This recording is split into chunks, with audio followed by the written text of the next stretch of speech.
Thank you very much, and also thanks to the PM Fair 2021 team, as well, of course, to the PMI Luxembourg, Belgium, and Netherlands chapters for this opportunity today to talk to you around scaling up individual climate action and how program management best practice can help. Of course, I'd like to thank you all as well for signing up and for joining us today. Now, the word hunter, I've introduced that as a name for this initiative. Obviously, it's a lot more compact than that rather large sentence underneath it. So I'll explain during the course of the presentation where that name came from. Okay, so just getting my technology working. So briefly, to introduce myself, I started off my career in telecoms R&D, developing optoelectronic technology that would go on to provide the capacity for the modern internet. I'm a UK chartered engineer. Worked for many years as a management consultant in a wide range of sectors, wide range of corporations, and I'm currently active in the automotive sector. I've had experience of managing a cleantech startup. I'll talk a little bit more about that later. PMI certified program manager, and I've run a range of personal climate action projects over the last few years, and I'll be talking about those during the course of the presentation as the basis for some of the experience I'll be drawing upon today, and actually combining that with some of my professional experience as a program manager, which is where this whole initiative has really come from. So before getting into the details and before talking about my own climate action journey, I'd like to just get a sense of where you all are in your respective climate action journeys. And there's a list here of 6 options, which really starting from perhaps the very beginning of that journey, maybe not having a great deal of interest, and then going through various stages. Now, please go to the menti.com site if you've got a device handy. Of course, you're looking on a device, so hopefully you should be able to find a browser to go to menti.com and enter that code, or otherwise if you've got an iPhone or a device handy, you can scan the QR code and that should present you with one of these 6 options. So so it's starting from limited interest at perhaps the beginning of your climate journey. Maybe you've understood that climate action is important, but you don't yet feel it's your responsibility, option B. Option C, you'd like to contribute, but you're not yet sure how to do that. Then option D, perhaps you're already starting to pull together a climate action plan. Option E, maybe you've already got that, it's already delivering, you're starting to deliver some benefits. And option F, if you're actually, as part of your day-to-day responsibilities, you're already active in running climate action projects. So if you could select one of those 6 options. Now what I'm going to do is I'm going to put it up on the screen here as well, so you should be seeing something looking a bit like this. And I'm also going to take part myself, so I'm going to tick this one because I've already got some projects underway, some personal climate action plans, so I'll submit that one. Okay, so just juggling the technology a little bit here, just to bring up the results. Starting to see this come through. Stuart, would you say that if I am doing a good job at recycling my kitchen waste, I'm on a D? Yeah, starting to get some planning in place. Yeah, kitchen wastes, I mean, yeah, it's certainly a good thing to do. It's probably not going to make a huge difference to your CO2 footprint, but certainly it's a fantastic good first step.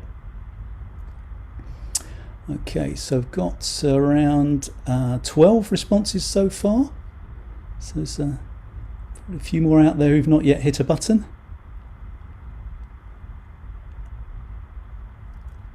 So that's starting to take shape. Hopefully you're all managing to find your way through to it. I think the fact that some of you have succeeded hopefully means that the details are correct. Okay. Right, well let's stick it up on the screen and see where we are. Is that coming through okay for you? Hopefully you can see that. So it's good to see we've got someone in the audience who's already professionally active as a climate action professional. Great to see that. A couple of us have got plans that are already delivering some results. That's good to see. And then at a very sort of clear, approximately equal distribution between people who'd like to contribute, not yet sure quite how to, and those who are starting to plan their climate action. Now, what I'm hoping today is that those of you in those two groups, hopefully there's some useful tips on how you can contribute, and also how you can develop and take forward your climate action plans. And yeah, it'd be good to perhaps hear some insights, maybe through the chat, from the person who's already professionally involved. And good to see some benefits coming through there. Okay, well, great, thanks for that. It's I must say I'm pleased. I guess if people weren't interested, they probably wouldn't have come to the presentation. But I think there's no one here who doesn't feel a sense of the responsibility towards climate action. Okay, so that's oh sorry, that's the wrong button. Let's press a different button instead. Move that one out of the way. Sorry, try again. Great, thank you. Right, so let's move on. So my climate action journey. So it started back in 2007. I was working as a management consultant and interacting with some like-minded colleagues. We felt that it was a good time to perhaps shape up our consultancy towards a more climate-friendly approach and offering. And I think there's, to be honest, there was rather limited success, rather limited appetite at that stage.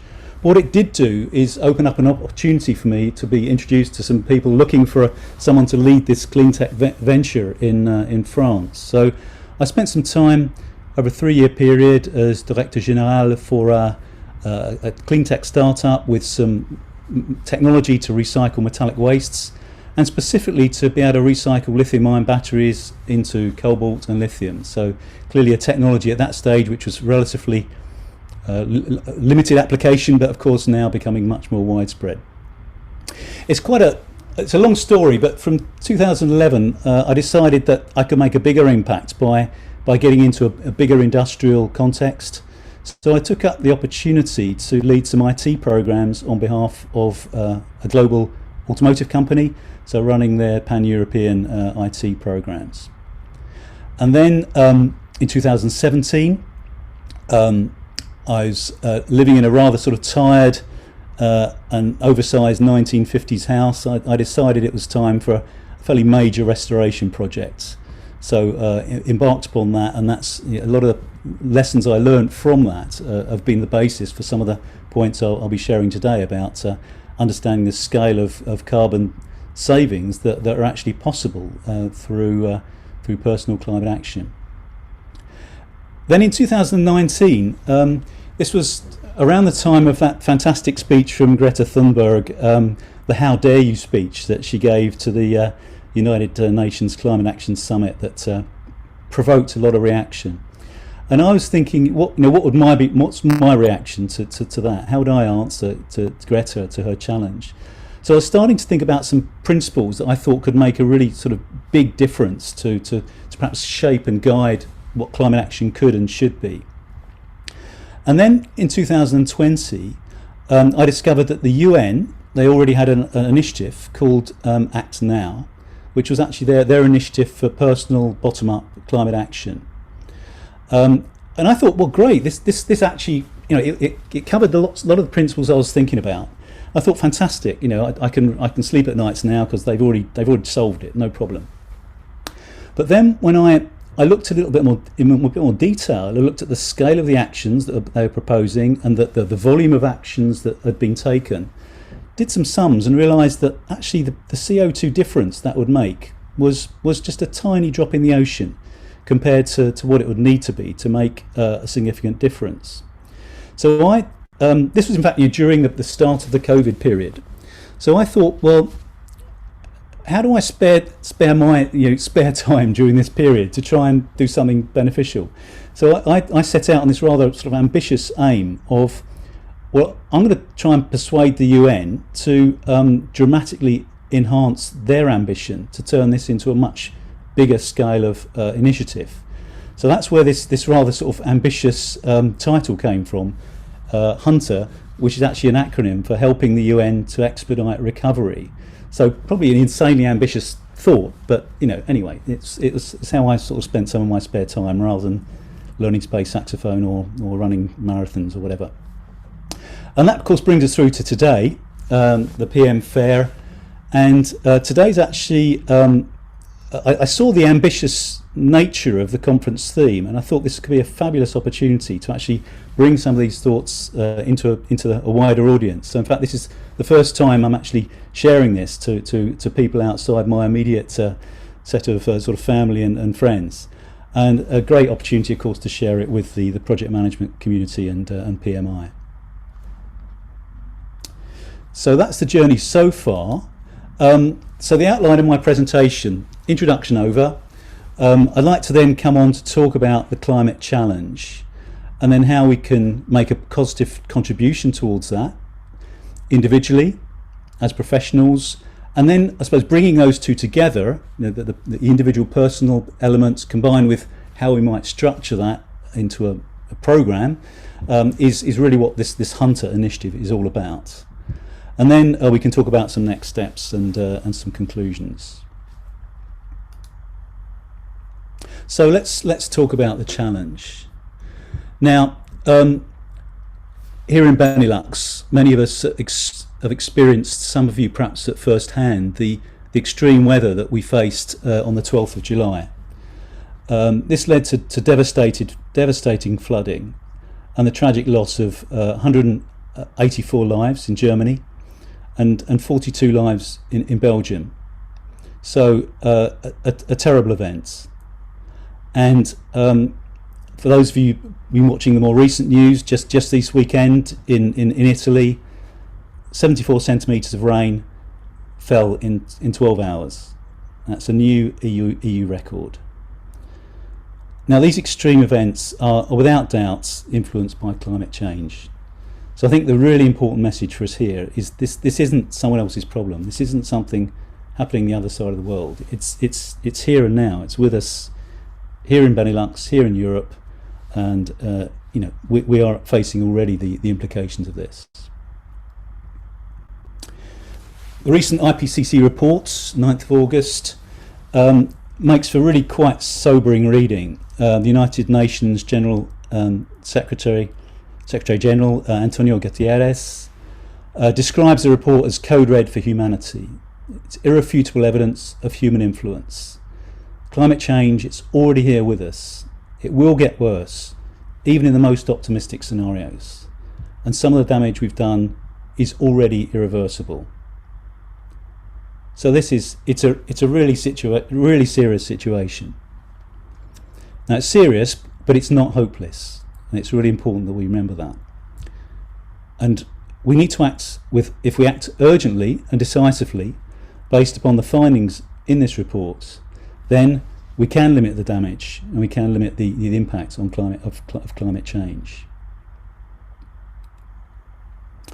Now you think, given this really clear evidence that there will be a unanimous sense of what needs to be done, and we'd all be very motivated to take climate action. However, rather surprisingly, there continue to be obstacles, people who perhaps an increasing or reducing minority who actually deny the science, those who think it'll cost too much, that they're too busy to contribute, they'd like to help, they're not quite sure how. It's not my problem to solve. The government should fix it for me. Let's get in a rocket ship and go to Mars. Seems to be some of the publicity we're seeing. It's in the distant future. I like warm summers. I like driving my big truck. I don't want to give up my comforts. It's too late to recover. It's all the damage is already done. Or I'd help if someone told me what to do. So these are the kind of objections I'm sure many of us have heard. And what I'd like to do today is to try and refute some of these obstacles and hopefully convince you that these need not be reasons for not taking climate action. So let's look at how we can make a positive contribution. Now I deliberately chose the word contribution here rather than pretending this is a solution, because this is really a major challenge, a major urgent challenge. We must address it with some degree of urgency. It's so big that no individual, no organisation or even no country on their own could solve it. But together we can. And we can do that through what I'm describing here as the Climate Action Network. So this provides a way for each of us to be able to contribute towards climate action. So fundamentally, this is a network of individuals and organisations who've got a common shared goal of reducing CO2 emissions to limit climate change, and for doing this on an urgent basis. So this is, I suppose, my perspective on this network. Each contributor to this network would probably see it rather differently.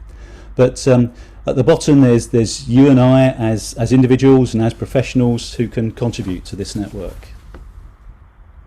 There are a range of initiatives that bring us together with a common focus, and in the course of the presentation I'll talk about, of course, about Hunter, but also about CounterSyn and ACTNOW.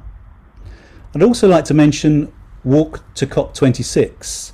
So in fact this is an initiative that's it's led by a colleague and friend of mine, Sam Baker, and there's 6 people who are setting out, in fact today, on a walk. I'm just checking, can you, oh, the screen had frozen, but I think you're still with me. On a walk from London to Glasgow, and of course Glasgow is the venue of the forthcoming COP26 conference. And on the way, Sam and the team will be engaging with people throughout to discuss climate change and to discuss how people can actively get involved in climate action. And they'll be doing that over the next 26 days leading up to the beginning of the COP26 conference. Now you should be able to find a link in the chat to this initiative, so I'd thoroughly recommend you to look that up. And Sam Baker, who's the organiser of that initiative, I must express my thanks towards him for both his guidance as a climate action professional. I mean, he's taught me a lot in the couple of months that I've known him, and also through he's actually the review of this material and helping me prepare for this event. So other parts of the network, professional bodies such as the PMI, I think have an important role to play here. We have our body of knowledge, the PMBOK, Project Management Body of Knowledge. There's similarly a growing, an enormous, in fact, body of knowledge around climate action. But I think the difficulty is sometimes finding the bits of it that to focus in on. Now, I'd like to just highlight 3 sources. I mean, I've already mentioned the IPCC reports, a great source. And I'll be going on to talk about 2 fantastic books, The New Climate War and How Bad Are Bananas? Companies have got an important role to play in this network. Also governments, and of course at the top there, the UN is a key body that provides sort of global governance of this through the Framework for Climate Change Conference. Of course, COP26 is an event under the UNFCCC, IPCC, and United Nations Environment Programme. So this is my perspective on this network. Of course, that it's much more complex. There's huge range of variety in this. Now, I'd just like to sort of share a personal perspective on this. I suppose it looks perhaps a bit like a sort of stakeholder network you might look at, stakeholder map you might look at as part of a corporate project. But I think the key difference here is that all the parties involved have got a common shared goal of reducing CO2, of mitigating climate change. It's a very different kind of experience to that corporate stakeholder management environment where perhaps you're seeking funding, you're seeking permission for an unpopular change, where you can have some quite challenging conversations. Here it's very much an energising community that I've really enjoyed interacting with so far. So let's talk a little bit about these sources. So How Bad Are Bananas? This is I can thoroughly recommend this book. Authoritative and comprehensive guide to CO2 emissions, everything from a fraction of a gram for sending an email through to the billions of tons resulting from a forest fire. It treats a very serious topic in a light-hearted and uplifting manner, so very, very accessible. And every benchmark you'd really want to find, you'll find there. It's a great source. Now, The New Climate War from Michael Mann, it's a rather more challenging read. Michael's worked as a scientist, a climate scientist, since the early 90s, and he's contributed to many of the previous IPCC reports. And the book starts with a shocking quote from a senior ExxonMobil senior scientist who back in the 1970s predicted that the result from consumption of fossil fuel would be significant climate change. Now that report has only recently been unearthed, and clearly is a very concerning revelation that it was already known back in the 1970s by the fossil fuel community. And the book similarly recounts many disturbing examples of conflicts between climate science and the fossil fuel industry and oil states that have really quite shocking, the degree of challenge that's occurred. And I was particularly interested in Michael's reflections on the balance between bottom-up and top-down responsibilities, and his conclusion that any real solution must involve both individual climate action as well as top-down systemic change. And we must be aware, but in taking individual climate action, we must be aware we shouldn't take away the responsibility of the supply chain also for their responsibility to make sure that they deliver on their side of the bargain. So two great sources which I thoroughly recommend.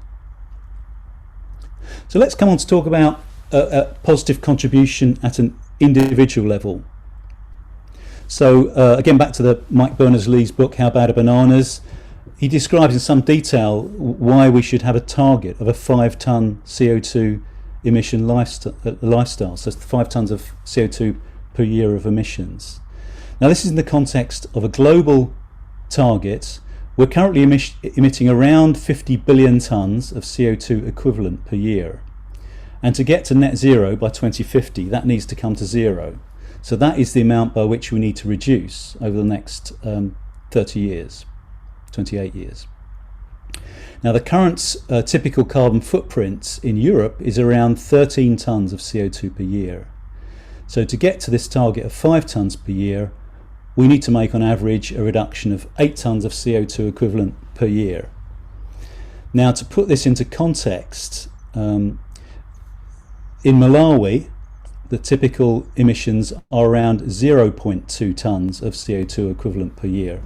It's barely enough to cover the CO2 from the respiration of one human being. So actually this isn't a population problem, because large parts of the human population their emissions are very low. It's actually a problem of the super consumers and those who are, including ourselves, whose consumption is way in excess of the global averages. We're the ones who really need to make some significant savings towards reducing by this 8 tons per year in order to meet the targets. Now, how might we go about this? Let's take an example. I think it's important to pitch the actions we take at the right level, so we're measuring the right things. So if you take one 5-minute shower instead of, say, a 10-minute shower, you can save around 400 grams of CO2. I mean, it's worthwhile, but that in itself is a tiny drop in the ocean. But if instead of taking that one action, if you take an action to change your habit, a habit action, so 5-minute showers throughout the year, maybe less frequently, maybe a lower temperature, maybe you slow down the shower a bit. Some quite simple sums shows that can very quickly turn into 1/4 ton of CO2 savings per year. You know, a significant chunk of this 8 tons we need to be saving. If 1 million people did that, that's 250,000 tons. Now that starts to get more interesting. I'm sure many of you drive cars, so let's look at another possible quick win that you might be able to take. Recently I did a swap of my car. It was 10 years old, it had done 200,000 kilometres, so it was time for a change. And I looked at my previous car. I was actually emitting around 2.8 tonnes of CO2 per year. So over half of my budget was spent just in driving this car. And it wasn't a high polluting car, it was actually a hybrid. And I was driving around 20,000 kilometres per year. So I'm sure there's many people, probably people on the call today who are driving greater distances, maybe not in COVID, but in a typical situation, and perhaps with cars that might have a higher emission rate. So I was thinking through what might my options be. So I was thinking, well, maybe a sporty upgrade, maybe it's a age thing, have a nice fast car. I saw that this was going to cost me an additional 1.2 tonnes per year, so this was out of the question. No way was I going to do that. The option I went for was a battery electric, and the result is a saving of around 2 tonnes of CO2 per year. So 2 out of my 8 tonnes I can get just through this choice. As I mentioned, I'm sure for many of you, I think 2 tonnes is probably quite a realistic target, and for many of you, you could probably exceed this. And of course, what's also nice is I was looking for a sporty upgrade. Well, this thing flies, so I got my sporty upgrade as well. So some other aspects of my own sort of personal climate action plan. So I've got the car. I've split my house in 2. So in fact, I was originally living in this full house. I've now split it in 2, so I'm now only living on this side. Upgraded the insulation, upgraded the heating, and as a result of that, that's an additional around 8 tonnes of CO2 equivalent per year. Put some solar panels on the roof, that's a further 2 tonnes. So just those 3 initiatives is around 12 tonnes of saving. For my wife and myself live there, so divided by the 2 of us, that's 6 tonnes each per year. So that's a good step towards our 8 tonnes saving. Not quite there yet, but making good progress. So I looked at what else I could do. So in the last couple of years, I've become a vegetarian, got myself an electric bike, which I use wherever possible. I used to have a private pilot's license. I used to fly planes, which I've now stopped doing. And also I don't fly as a passenger, except out of absolute necessity, but certainly not in the last year and a half. I'm not a rich guy, but what limited funds I do have, I invest sustainably, so that my money's being used by those who are putting it to a good purpose. We've been growing some vegetables and salads. Not only does this food reduce food kilometres, but also it's a fantastic source of fresh, healthy food. So we're getting some nice benefits out of that. And I think, back to those objections on that earlier slide, lots of negative reasons for taking climate action. Actually, right now, I'm feeling a whole lot more comfortable, a lot more healthy than I was a couple of years ago. So, there's certainly a lot of reasons why this is a very positive thing to do, and not something that makes you somehow feel you're living in a worse situation. So that's some examples, perhaps from a personal perspective. So what might we do as professionals? Well, I think the project management community and PMI members within that community, we've got a very special opportunity and a very special responsibility. The scientists have identified the problem. They've told us we've got a problem. The engineers and industrialists, they've devised some fantastic solutions, and they continue to take those solutions further forwards. It's now for us, the project management community, to deliver that. We've got the PMI that provides the standards and ethics that we follow in doing that. And if you look at the PMI as a global organisation, there's around 3 million people worldwide who are served by the PMI. Now, when I first came across the PMI, I was actually running a telecoms project for a global oil and gas company. And the reason I took an interest in the PMI was they required PMI accreditation to be able to run a project for them as an oil and gas company. So I think the PMI is very well known in the industries that are really the key industries for us to make a big impact on global climate action. So these 3 million people worldwide, I think, are a fantastic group that we should leverage to really make a massive global difference. We're the group that will lead the change. Now, as project professionals, we're all familiar with justifying the investments of our projects. So here's an example where we're investing 1 unit in year 1 and going forwards delivering 0.2 units of benefit. So this could be a €1 million investment that returns 200k of benefit per year. So return on investment after 5 years. So this is perhaps a typical curve for many projects. Typically, if it's a technology project, it may need to be refreshed after, for example, 15 years. If you're looking at something like solar panels or a heating system or something, reinvesting to keep the benefits flowing and to maintain the operational lifetime. So this orange curve may represent what the benefits curve might look like across the lifetime of a project. Now, if we're looking at this from a financial perspective, we're familiar with concepts such as financial investment, the capital investment, the annual benefits, the payback period, the time value of money, where the effects of inflation and the fact we might put that money to an alternative investment. So these are reasons for why actually a euro today is worth more than a euro in the future because of this time value of money. I think exactly the same concepts that we're familiar with apply for climate investments. Now, there's this concept of the embodied CO2 emissions in a piece of technology. So my car that's delivering 2 units of benefit per year actually has probably got something like 10 tons of embodied CO2 in the manufacture of that car. So it's not until I've been driving it for 5 years that we start to see a CO2 benefit payback.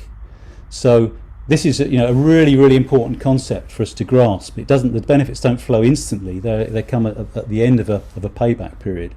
So one really important lesson here is do not crash your car. I mean, it's a bad thing to do anyway, but the worst possible thing you can do is crash your car, because then the embodied CO2 is instantly written off. It's not insurable, so you're immediately thrown away that 10 tons. So do not crash your car.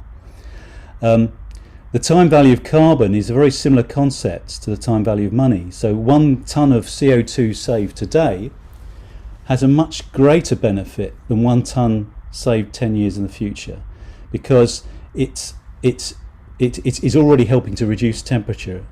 It's already helping to avoid these non-linear effects, such as increased temperature causing drought, causing forest fires, causing more CO2. The non-linear effects that Greta Thunberg so articulately talks about. So this is really the key message here is the sooner we make these investments, the better, for many reasons, but not least of which, over this 30-year period that we've got between now and 2050, the sooner we invest, the greater the benefits will accumulate towards that target of net zero by 2050. So maybe let's think about it also as professionals. What does it mean for our next projects? There's quite a bit of text on this slide, but what I've tried to highlight here is some of the important management domains we think about in managing our projects and programs. What are some of the characteristics of projects we might like to choose or promote, some that we might like to avoid?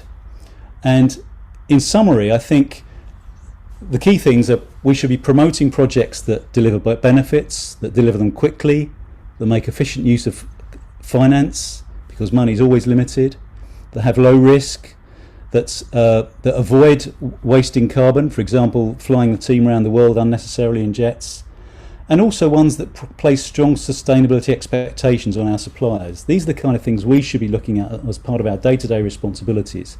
Now, this may take some courage and involve some difficult conversations, particularly if you're working with an organisation or customer that is involved in perhaps maybe in the fossil fuel industry. It may require some courage to stand up and say, no, actually, I don't want to do that project. I'd rather do a more worthwhile project. But I think this is the kind of thing that we all should be looking towards. So let's come on to Hunter. So climate action is necessary. We need to reduce by a significant amount. Top-down action is necessary. It won't be sufficient. We also need to look at some of the lukewarm commitments we've seen from governments in the past. One government signs a treaty, the next one unsigns it. So what can we do to get around this? How can we coordinate bottom-up climate action on a global scale? And that's exactly what I'm aiming to do through this Hunter initiative. Coordinated bottom-up action. It's in the process, this is work in progress, and I'd like to make sure that gets aligned with top-down strategy. So let's look at, first example, ACTNOW. I've already mentioned this a couple of times, a fantastic initiative that's been a really important part of my climate action journey. Around 3.8 million actions already taken so far, and as I mentioned, some of the actions that were taken at the beginning of this initiative, quite small. You know, take a 5-minute shower. If you look at the impacts that these might have, really quite limited. But I was very pleased to see that they refreshed their sites during the course of August, and now that the actions, instead of at the level of taking a 5-minute shower, are more at the level of drive electric, fly less, things that might make, you know, a couple of tons of difference. So I think this is really going in a good direction. More work to do, but really going in a good direction. Counter-sin, another great initiative. Here, some of the kind of actions: insulate your home, fly less, get some solar, drive electric. A lot of the ones that I've personally experienced through my own personal projects, and I can really see the kind of benefits they could deliver. They also aggregate the savings from various other projects, actually including ACTNOW. And so far they've aggregated around about 86,000 tonnes of CO2. So great initiative, making good progress, but still a drop in the ocean compared to 50 billion tonnes every year. So how could program management thinking help this? So the PMI definition of a program is it comprises related projects and activities coordinated to deliver benefits not available from managing them individually. So, and the PMI standards define a life cycle through identifying benefits, analysing, planning, delivering, transitioning into operation, and then sustaining these benefits. So these are concepts that many of us are all applying on a day-to-day basis on our existing projects. We've got the experiences, we've got the tools and techniques in the PMI standards. So let's just get on and apply this in the context of climate action. Simple example where I've tried to translate this into what it might mean for an individual. The individual may be aware of climate action, but wants to understand more. How might they maximise their contribution? How might they turn their ideas into firm plans? How might they get tips from others? How might they evidence what they've achieved, for example, to get subsidies or tax returns? And how might they share these with others? Now you can imagine the simple app could pull this together in a way that the user could easily interact with and help them to plan out their climate action journey. This is a fantastic initiative, a thing called Warmtescans, active in Buitenland in Belgium. And basically it's around taking an infrared camera, scanning the buildings in a particular street or locality, doing that in winter time, and immediately spotting which are the buildings that are losing most heat. So you can imagine this kind of initiative with that kind of data they're gathering. You could take contact with the owners of the properties and draw to their attention the opportunity of making financial savings through wasted energy, and also of course huge environmental benefits. So I think this is a great example of where you could bring together some top-down initiatives to actually stimulate individual bottom-up action on a great scale. And in my own personal experience, it was in fact the insulation of my home that made the biggest single contribution to my own savings. So I think this is a really, really important area that could bring very quick wins, big wins. So I've looked at this initiative, the Hunter initiative, from a program management perspective against some of the performance domains that we use to evaluate a program. Strategy alignment. Well, I was comfortable with this because I think the thoughts are quite well aligned to the global targets of zero net emissions. Benefits management, yeah, we're leveraging a well-recognised benefits management framework. Just need to count everything in the right units, tons of CO2 equivalent, probably a good way of doing that. This benefits management life cycle, I think, translates directly into the life cycle that individuals could follow in their own personal climate action. So I think all these things are looking good. The concern areas for me are stakeholder engagement. There's lots of initiatives underway, how to align these, how to pull them all together. Now I think this Climate Action Network is a really good way of doing this, so I feel comfortable this is going in a good direction. But the concern for me is who sets the targets, what should those targets be, and how do we turn that into reality? Because an important slogan that in fact attracted me to presenting at this event was dreams without goals are just dreams. So we need targets in order to be able to measure what we're doing and in order to be able to turn that into reality. That's really important. So let's move on towards looking at some next steps. So for the Hunter Initiative, I'd certainly like to engage with some of these aggregation initiatives, such as Count Us In, ACTNOW, try and get further clarification of what the targets should be, hopefully as stretching as possible. For us as professionals, I think we should be just choosing sustainable projects and roles, choosing which initiatives we should be leading and influencing our employers, clients and colleagues. For us as the PMI, maybe we should be looking towards revising our standards towards greater sustainability, introducing new accreditations, maybe revising the code of ethics. For us as individuals, updating our personal climate action plans, tracking those, and of course influencing our friends, families and representatives. So a range of things we can be doing. And of course I'd certainly welcome any people who would be interested in contributing towards helping me in this Hunter Initiative. So I'd like to just come on to some final thoughts before wrapping up.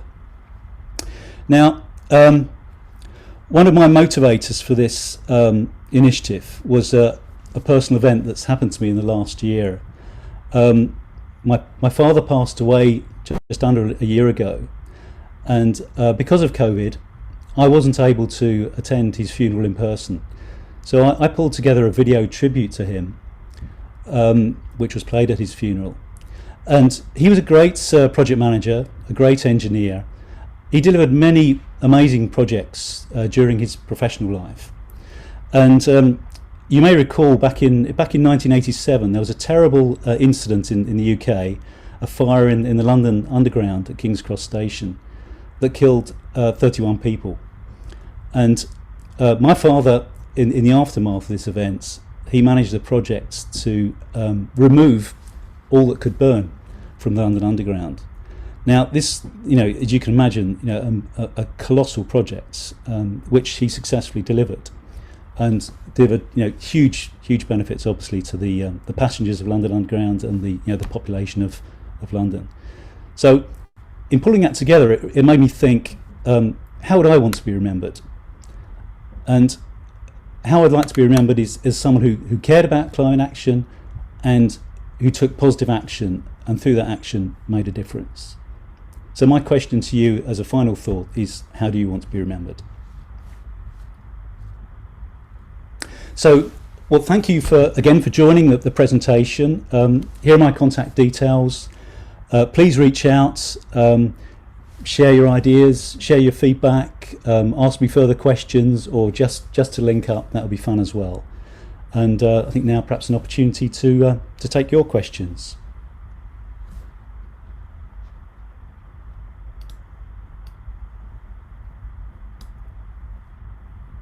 I would first like to say thank you very much for everything that you've shared with us, and that last story about your dad, it shows greatness runs in the family, yeah?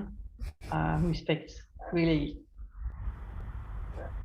And then I'd really like to hear ideas from everyone from the audience.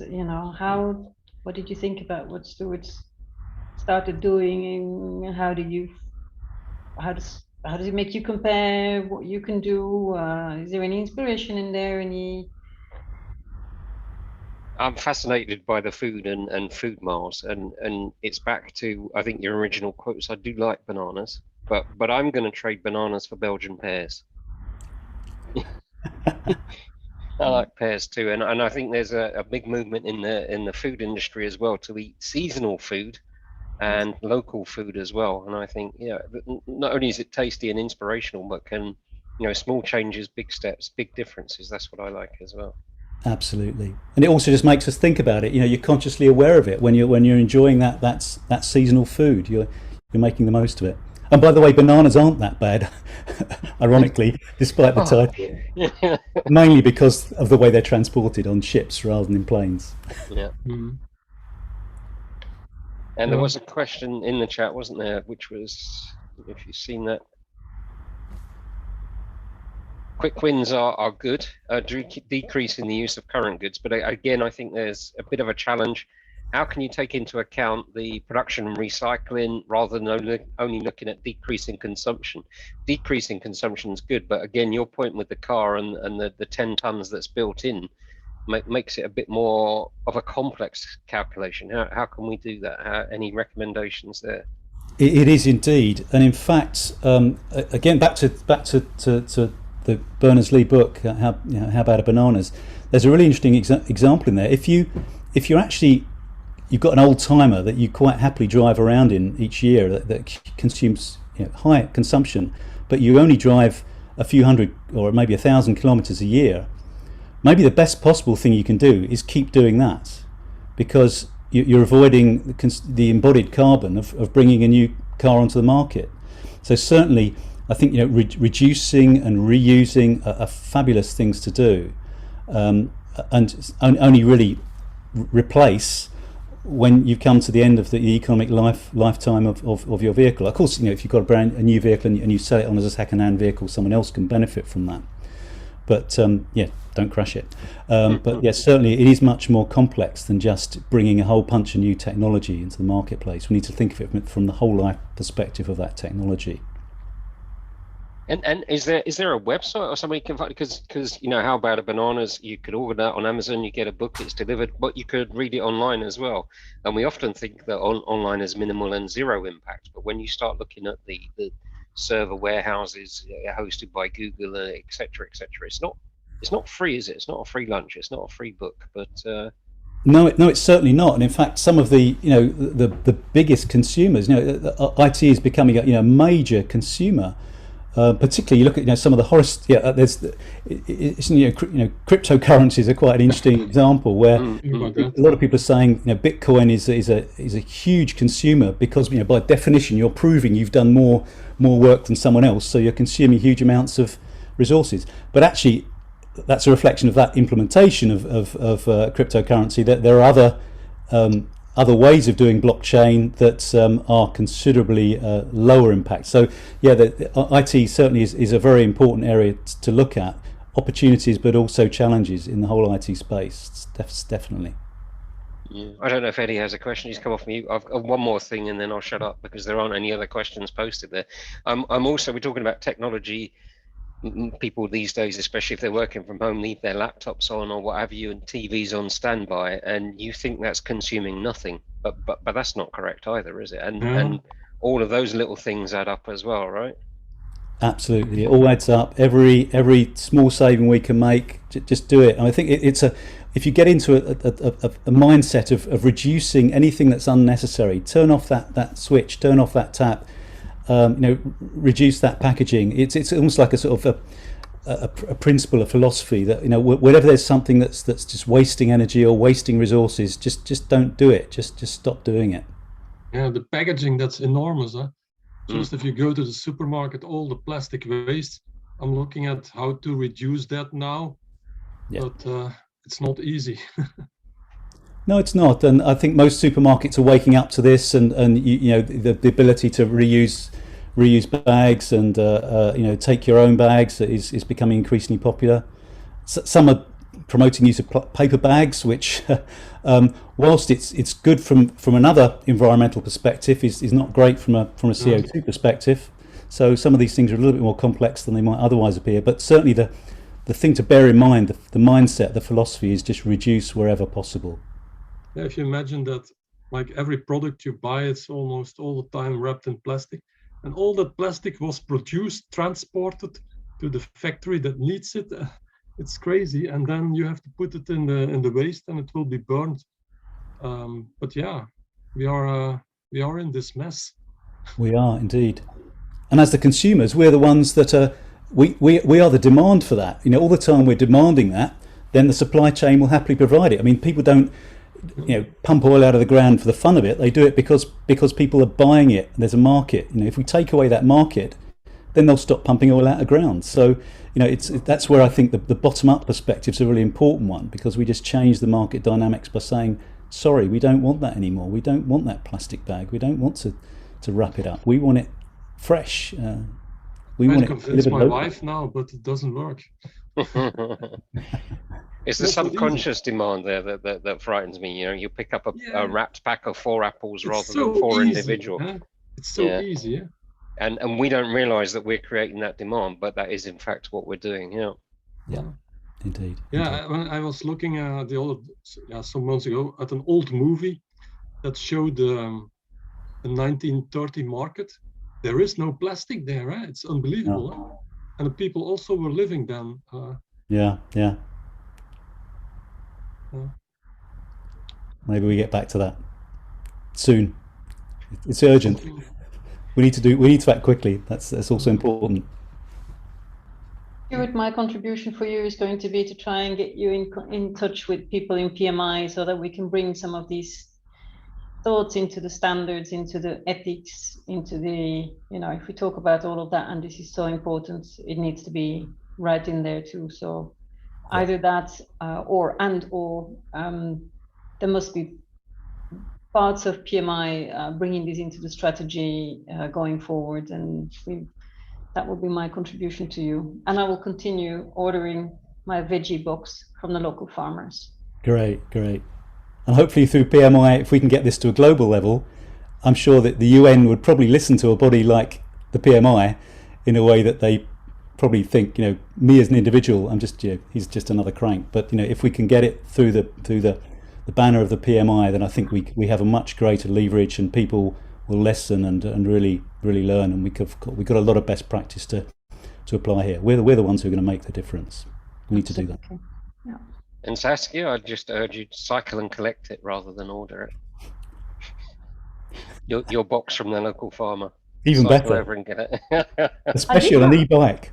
I did have that thought about, is it better if they drive around and do a tour, which is going to be per vegetable more CO2 effective than if everybody drives over and gets it? Cycle, and not even an Cycle. e-bike, ordinary bike. You get an ordinary bike and cycle over there, human power. And then you warm up as well, you don't need heating. That example is a good example in the How Bad a Banana's book. Actually, the e-bike is one of the best possible ways, because if you cycle yourself, you eat the bananas, which themselves have a carbon footprint. So actually, one of the lowest carbon footprint ways of travelling is on an e-bike. Strangely enough, even better than an ordinary bike. Counterintuitive, but true. And it is much easier. Co-benefit, yeah, indeed. Yeah. Oh, don't believe that. Belgian pear. Cycle to the Belgian pear farm and eat those instead of the bananas. Perfect. Everybody wins. Thanks, Stuart. It was very interesting. Well, thanks for the question, There's Eddie. a comment from Jeffrey I think we might want to read out. Brian, did you pick that one up? Yes, thank you, Stuart. Legacy is important. Trying to be an example to people in my near cycle, and mostly for the children. Again, back to the education. One of the most important elements, they understand the harsh reality. A bit like you mentioned, Greta, as well. They understand it. They want to do something about it as well.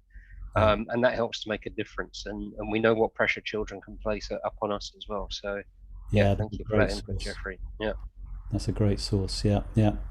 I think the children, that the current education, I think our children are probably growing up quite well educated about the challenge. The problem is more, my generation, the adults that weren't aware of that during their education process. So yeah, I think the children are the future, but we need to hand on to them a legacy of that shows that we've done all that we can. Clearly we and our predecessors have caused this problem. We need to fix it and hand over a planet that's in a much better shape than it is now. Yeah. Yes. Are any more thoughts coming in? There's lots of thanks. Jacques doesn't have a meeting. He's going to the pub, hopefully a bike or an e-bike to drink a locally brewed beer. That'd be perfect. Okay. Stuart, thank you very much. It was not only a pleasure to prepare all of this with you over the last week, It's been lovely meeting you, and I'm sure it will not be the last time that we interact. So thank you so I'm much. looking forward to Luxembourg tomorrow. For those of you that can be there face to face, I'll be over there. Yes, I don't see many, but I see a couple of people, not so many, but I hope that I will not name them, but I hope that those people, well, anybody can join, and there's still time to register. So if you fancy coming over from Belgium, that is fine as well. Hop in the car, get a ride with Stuart, so it's CO2 responsible. Yeah, I was gonna say, if you're cycling, you need to leave soon. So make up your mind quickly. All right, thanks very much. Thanks for all the audience. Thanks for your thoughts, sharing your thoughts and questions, and see you all tomorrow. Okay, Great. bye-bye. Thanks all for joining. Bye. Bye bye.